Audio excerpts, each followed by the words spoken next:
Welcome back to Ozark Garden Talk with White River Nursery. I'm Sarah McHugh, owner of White River Nursery. I'm Charity Cox. I do event coordination and plant buying here. I'm Alex Royce. I'm the general manager. We are going to talk about a very timely topic today. It is National Pollinator Week when this podcast is going to be posted to our channel. So we wanted to talk about pollinators, and we have expanded the Pollinator Week. We did activities last year in June for that, and this year we've made it the whole month of June. So we've got a lot going on here at the nursery, and we wanted to bring more attention to pollinators and what they need, not just now, but all year, because as we've heard and read the headlines, pollinators are having a hard time. Yeah, we keep seeing the declining populations in the honeybee populations and the native bees. The monarch populations have declined. This year it was so drastic. They saw a 96% decline over 2024 in monarchs in their nesting sites, their winter nesting sites. So just they count the monarchs that overwinter every year, and 96% decline from the previous year. Yeah, they monitor the acreage that the Yes. area takes up. It's really interesting, but yeah, continuously going down. It's very sad, but we don't want to focus on just the bad news. There are things that we can do as concerned citizens, and some of those things are improving habitat. The habitat loss is a huge factor. Right. Pesticide use, parasites and diseases. We can't do a whole lot about that, but we can control our pesticide use and, decrease our lawn sizes and increase our native plants that we plant, and try to eliminate some of the invasive species that are overcrowding, our native plants. So And they just take up room where we could put native plants that would serve the local populations of the insects that we need, which, Exactly. One of the resources to find out more about this, there's lots of them out there, would be one of my favorites is Homegrown National Park, which is a website, but it is also a movement. So it's a way to be part of something greater, because this pollinators and influencing them and increasing the habitat is extremely local. It is your backyard. It is your front yard. It is your neighborhood gardens. But it's so local. And Homegrown National Park, which was established by a couple of individuals, one most recognizable name is Doug Tallamy, who is an author of quite a few books on the subject.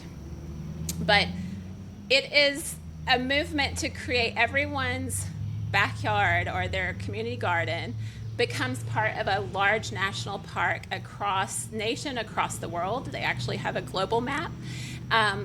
And by doing these pockets of native plants, and they are very specific about the native plants because of the Keystone plants. The Keystone plants, Nice. which is a great term to know. Keystone Yes. plants are native plants critical to the food web and necessary for many wildlife species to complete their life cycle. So it's not just insects, but the insects are the starting point of the food web. Right. So they supply frogs, turtles, birds, and every ecoregion has their own native plant communities that are the Keystone plants. Okay. So Homegrown National Park has a lot of information about that, and down to your ecoregion, so you can find the plants that fit your spot. And by registering those gardens, even if it's a small flower bed in your yard, you're part of the national park. I just think that's so cool because it connects us across the globe. It is very cool. It's just like you do your own little part, and if enough people do their own little part, it does make a huge impact. Yeah, it's really cool. It's a good thing, and that website is just full of even ways to get started. Right. They have like a little questionnaire survey that you can start with, like, what is your gardening style? If you need formal trimmed things, which some what is it, HOAs, right? Need require, all these, yeah. like there's no weeds and blah blah blah. There's ways to get around that, and so it lets you like kind of break down how to implement this from a first step way. It's really, that's so important because a lot of people get overwhelmed and they just don't know where to get started. Yeah. That's So, right. And some people also, I mean, they do want to have some manicured, look in the front yard, and it doesn't have to be a wild, crazy jungle. Right. I feel No. like a lot of people, they hear native plants and they're thinking, this big, unruly, sprawling thing, and that can certainly be the case. Yes. And I kind of like it, but I mean, it can also, like you said, fit in with HOA rules, things like that. I mean, this is not an inaccessible thing, and yeah, creating the small way stations. I mean, we kind of talked about habitat loss, or you mentioned it earlier. There's not a lot we can do about, these several 100-acre farms. No. But doing that little bit in your backyard, it all adds up. it really does. That reminds me when you talk about, people think that the plants are just unruly and wild. It makes me think of Lissa Morrison's Yes. Well-Behaved Native List, which is super local list. Yeah, that is a very handy list. Another organization that offers a lot of help with this kind of stuff would be Wild Ones, which is a national organization with local chapters, and we do have one here. If you just Google Ozark Wild Ones, it'll pop up. But on their Learn page, they have a bunch of plant lists, a lot of resources, including that Well-Behaved Natives list for things that, well, they behave. Yeah. They're not totally unruly, but that is a fantastic page. It has all kinds of lists that are very specific to our region and things that are actionable here. Good plant lists. There's also actually a directory, because it can be a little overwhelming, there's a directory of professionals that are knowledgeable about native plants and how to deal with them. And, any of those people you can call up and say, hey, I want to put together a pollinator garden. They'll help you out. Yeah. And the Wild Ones chapter, the Ozark Wild Ones chapter, has really picked up their game lately on doing the garden walks. I have been to 2 this spring. Nice. And that is a local opportunity. I'm sure many of the chapters do that just out of format, but looking that up even in your region, I think could be extremely helpful to learn on the ground. The experts, the professionals leading this, are usually just volunteer from Wild Ones organizations, but they have so much experience. And just locally, last Saturday I was at one, and Was that at Gully Park? Gully Is that where you were Park at? in Okay. Fayetteville, which has wonderful native plantings by the city parks horticultural team. And it was led by Camille Newell, who also has her own professional company for landscaping and is very familiar with natives because she worked on that team in the park. And it was like 2 hours of the greatest geekiness of like walking through this landscape that was only 5 years old.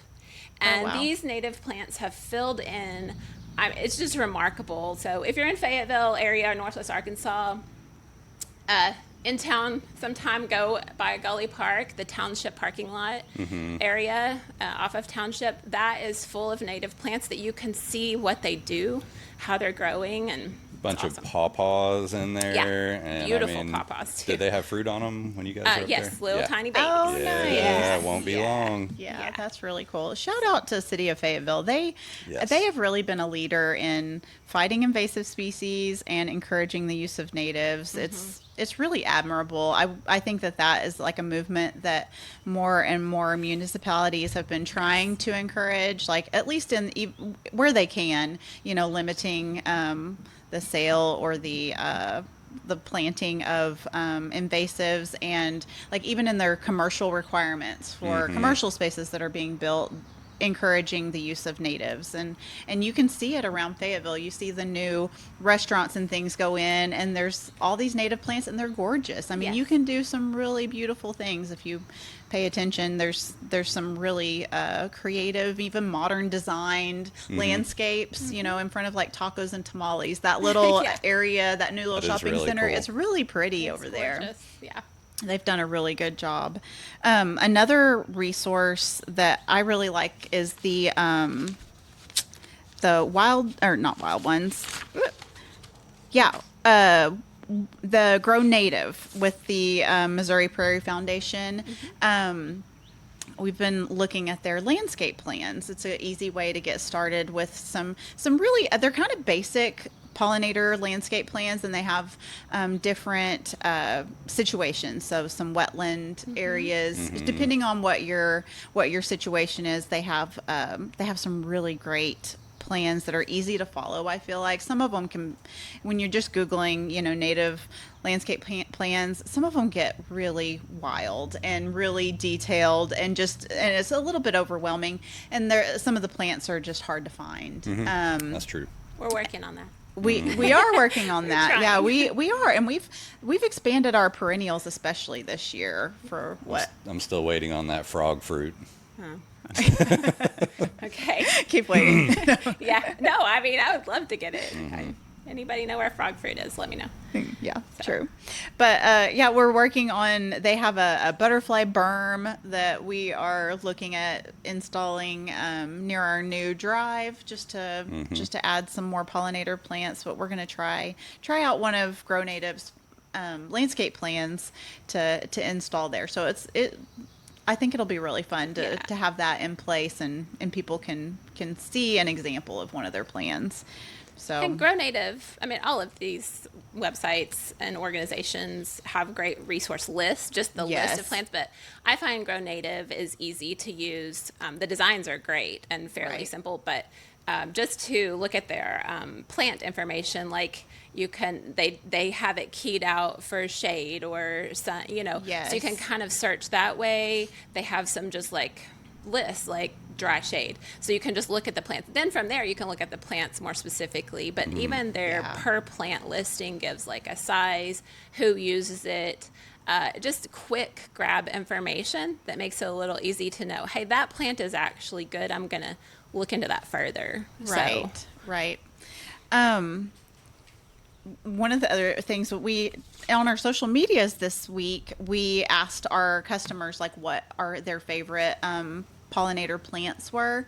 So I thought we could share just some of our favorite pollinator plants. And our customers listed a few that are great. Not all native, but some really good pollinator plants to feed. We got coneflower mentioned, echinacea, Russian sage, Mexican sunflower, the Tithonia. Yeah. Bachelor buttons, and of course milkweed, which is the host plant for the monarch butterfly. So all great plants. Did you guys have any of your favorite pollinator plants? There's a lot. I mean, there are a lot of somewhat obvious ones, I would say, coneflower, black-eyed Susan, a lot of these summer blooming perennials that we're all pretty familiar with. And, at that time of year, we do have a lot of things blooming, and this is great. And so I was kind of thinking about some of the very early and some of the later flowering pollinator plants. So where things get skinny, kind of. That's right. In very early spring, the hollies that we have here at the nursery, when they start flowering, and I mean, you wouldn't even necessarily notice in the landscape, it's a very small white flower, tends to be kind of on the interior of the plant. It's by no means showy. Obviously, hollies are not grown for their blooms, but it is like a city of bees. It smells good. They do smell good. Yeah, you walk past them. I mean, we have them in mass. Yeah, but we have to move these things sometimes, and I mean, it's just a cloud of pollinators because they have almost nothing else to feed on. So providing that early forage is fantastic if you can do it. And of course, hollies are not rare, so that's good. Right. They've got some food out there in the world. Right. And it's an evergreen for the landscape. Yeah, they're great, and they're native hollies. There are multiple types of native hollies that do very well here. Other ones for later in the season would be things like asters that have a later bloom time. It's a native. They're very easy to deal with. They're drought tolerant. I think they're beautiful. They come in different shapes and sizes. Right. Some of them get quite large, almost some of them like can a be big very shrub. wildflower-esque. And rhizomatic, meaning that they can like spread and reseed and also go by root. And so that's where that well-behaved natives from Alyssa becomes very helpful, because these plants, even though they're like Keystone or, great pollinator sources, they can get people will refer to them on other podcasts I listen to, as thuggish. Oh, that's a good word. It's kind of like this, Interesting. sort of mean but sort of okay word. A little bit of a bully to their neighbors. Kind of a bully for those around. So, well, if you have limited space, you really have to you have to think about these things. Yeah. My sweet spire is eating my front flower bed, so there you go. Awesome! It's so happy. I'm kind of okay with it. But one other one I would mention, late season one, would be the different goldenrods. Yeah. And one of the really cool things about goldenrod is they appeal to a lot of the native wasps, stingless most of the time, by the way. So don't freak out when I say wasps. But they provide food for a lot of different pollinators that you don't necessarily think of, but are vital to the local ecosystem. They do a lot of the heavy lifting. And goldenrods, coneflowers, also for bird seed. Yeah. Yeah. So what is that, like grain eaters or so? There's a name for that in birds. I forgot what it is. Yeah. But we just recently had Lauren from Wild Birds Unlimited here, and she was talking. The birds are so much part of this very public eye. Like monarchs are super special, right? We know this because of their migratory patterns, and they're very glamorous. Yes. You just mentioned just wasp, pretty, and wasps are not as glamorous. However, there are some beautiful wasps, native wasp, but we generally think of them negatively because if you've ever been stung by any kind, it's not fun. But the bird population is so dependent on the insect population, and goldenrod and coneflower both have the seeds in there that allow some of the smaller birds to perch on and eat, as well as all the insects that they host with them. And you mentioned Doug Ptolemy. That's one of his big things is like, hey, listen, even if you don't care as much about the bugs, do you like songbirds? I mean, you have to have one to have the other. And, keystone species, things like oak trees, that provides forage for so much of this stuff. I brought a Am fact. I stealing your topic here? I brought a fact. So the white oak is one of the plants that I was going to say. Now, trees are big, so you may not Especially can a fit white this. Right. But if you have an opportunity to plant an oak, white oak is native to our county, so we're good on that, but it's a native across a lot of the U.S. And so Quercus alba, it hosts 436 different caterpillars. Yeah, it's the top one, right? Yeah, and I think the bur oak is right in there, but it has a smaller regional zone. Native zone. So the white oak is great. And then the other one, tree-wise, which is smaller, so you can fit it in. Prunus. Yes. the American plum, Prunus americana, and then there's other Prunus. Chokecherry, things like that. And black cherry. Black cherry's bigger, but American plum is not considered a large tree, like 15 to 20. Yeah. Sometimes even smaller. Small to medium. And it also has about 300 plus caterpillar host larval food. And they're beautiful. And the thing about plum is that early season bloom before leaf. So it's a white, it's fragrant, small tree. So one thing I would say about prunus and plum, American plum specifically, this tree is going to be beautiful, smell good, draw the insects. And I think another key thing that we have to remember is the point of having these plants in our yard is to feed the insects. You will have bugs eating the leaves. Yes. That is the point. Very good point, yeah. And in my experience, the American plum, by midsummer, pretty chewed up. not so pretty. But boy, was it worth it for spring. And there are so many benefits to it. And you can get fruit that is edible. And so that's, that's a fantastic point. If you are buying native plants and native flowers to help support the native population and all that, but then it starts getting some holes in it and you spray it, you are completely defeating the entire purpose. And, So for instance, if you buy a spice bush and you start seeing the margins of the leaves chewed up, you should be excited. You have Yes. spice bush swallowtail caterpillars in there most likely. And this is Also, if you want to fantastic. see a spice bush caterpillar, check out our social Yeah, media know. they are because we've the been putting them cutest- on there. Cutest caterpillar in Yeah, the world. we bar have the none. greatest pictures of them, even video of them on there. Yes. I was gonna So, say, yeah, they're so cute. But Even my kids have been like, those are the cutest caterpillars. They look like little Pokemon alien Yeah. things. Yeah. They're amazing. They're That's- super fun. that is But so I think that whole reframe. I mean, it's we've all heard the kill your lawn or get rid of the lawn. It goes along with that.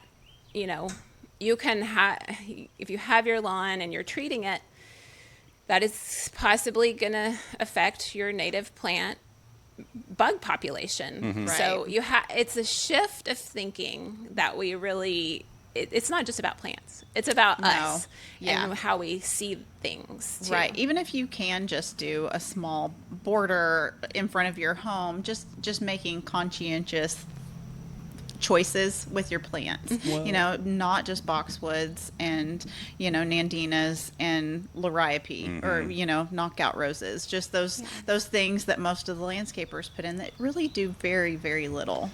And even if you're unable to do that, I mean, a lot of people have their lawn sprayed with a broadleaf herbicide. And I Yeah. get it, you're trying to keep the dandelions out of there. You're keeping all of the flowering things. You are basically Yeah. eliminating. I used to had a house right down the street here, and our front lawn was mostly clover, I would say.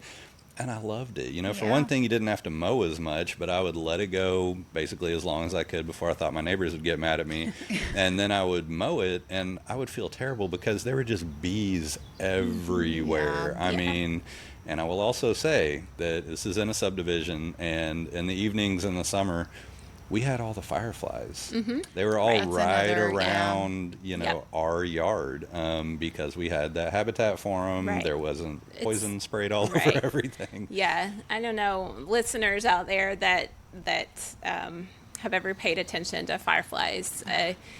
The population has decreased dramatically. Oh, yeah. It really- And so, places like the Buffalo National River, which is basically in our backyard here, that is a place that I have seen the most in my life. But it used to be more. It used to be more, even in my own yard. I mean, I'm saying I've seen the decrease. So there's so many things that can Yeah. be changed with just a patio pot, a small lawn, change in your Yeah. lawn. But remember, it is intended to be eaten. Right. Right. And leaving things that you might chop, or like I'm considering, like, if you have herbs in your veggie garden, like basil and mint or whatever, letting those go to seed, because the pollinators They love those the flowers. flowers. They Yeah. really do. Things like that you might just, pull up because you're done with that plant. Just let it go to seed and let it feed the bees and Yeah, the and I mean, pollinators. even in the fall cleanup, I mean, we have all the solitary stem nesting bees. Yeah. Yes. And if you cut all that stuff down and mulch it completely and make it super Clean it up. orderly, Yeah. you are eliminating habitat for animals that really have very specific requirements Yes. on how they nest and where they nest. And a lot of the native plants provide that, but you have to leave them up. Right.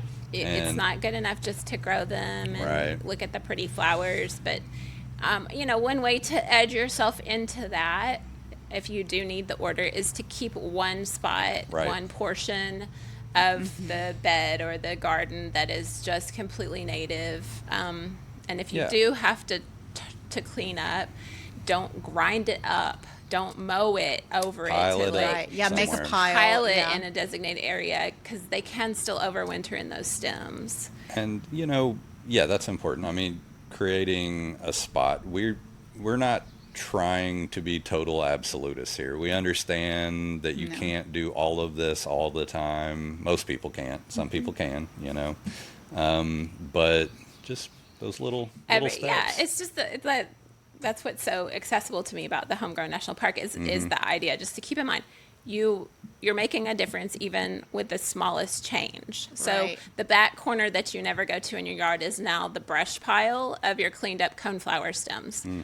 That's enough. You will see a change in the insects population. And the other thing is, people worry about the pest, mosquitoes. It's mosquito season, by the way. Yeah, true. And even aphids. I mean, like all the things that bother our balance in our yards is not there anymore. So when we increase these pollinator plants to encourage the native wasps and bees, which are predatory on some of these pesky insects that we don't, that bother us, not just other plants, it starts to change up the dynamics and the ecosystem around you, and it makes such a big difference. One of our native wasps, I mean, and it looks like a fruit fly. This is not a stinging wasp, and you wouldn't ever even notice the thing, but yeah, they parasitize aphids, and they do a good job of it. They can really knock back an aphid population. So, yeah, I mean, that balance. So if you spray those aphids with something, chemical, then you're getting rid of those too. This is true. Yeah. Well, I think we could go on and on, but I think that's a good start for what we can do, what little things we can add and change, and we're always here at the nursery if you have questions. So stopping by anytime, checking out all the websites we mentioned. Yeah, we'll put all of those in the show notes too. And maybe we can throw in a few more plant lists on the blog. Yeah, I've got so many we didn't even touch on, so we could do a few more lists of key seasonal pollinator plants to help out. Yeah. We didn't go too deep into the plant specifics, but I think we'll give more as we keep going. But all right, well, thank you guys for joining us.